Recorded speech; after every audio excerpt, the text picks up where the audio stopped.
ಭತ್ತ ಮತ್ತು ಕಳೆಗಳು ಎರಡು ಹುಲ್ಲಿನ ಕುಟುಂಬಕ್ಕೆ ಸೇರಿದವೆ ಎಂದು ನಿಮಗೆ ತಿಳಿದು ಇದೆ.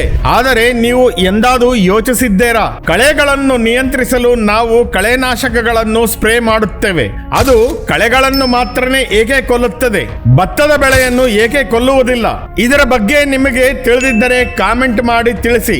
ರೈತರು ಬಳಸುವ ಹೆಚ್ಚಿನ ಕಳೆನಾಶಕಗಳು ಸೆಲೆಕ್ಟಿವ್ ಹರ್ಬಿಸೈಡ್, ಅಂದರೆ ಈ ಕಳೆನಾಶಕಗಳನ್ನು ತಯಾರಿಸುವಾಗ ಕೇವಲ ಕಳೆ ಬೆಳವಣಿ ಅವಸರವಾದ ಕೆಲವು ಮುಖ್ಯವಾದ ಎಂಜೈಮ್ಗಳನ್ನು ಲಕ್ಷ್ಯ ಮಾಡುತ್ತಾರೆ.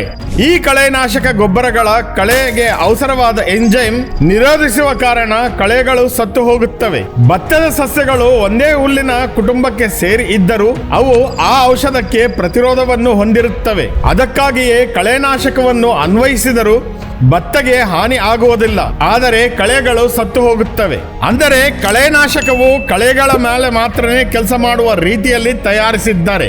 ಇಂಥ ಹೆಚ್ಚಿನ ಮಾಹಿತಿಗೆ ನಮ್ಮ ಚಾನಲ್ಗೆ ಸಬ್ಸ್ಕ್ರೈಬ್ ಮಾಡಿ.